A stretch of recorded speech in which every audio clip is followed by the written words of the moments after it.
जीना है अगर मेरे साथ तो छोड़ कर गई क्यों?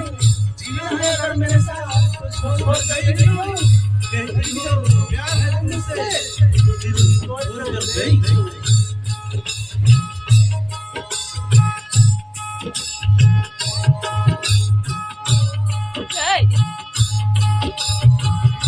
जी आए मर के जानू तेरे रहुला सूरज के गई काहे आपनी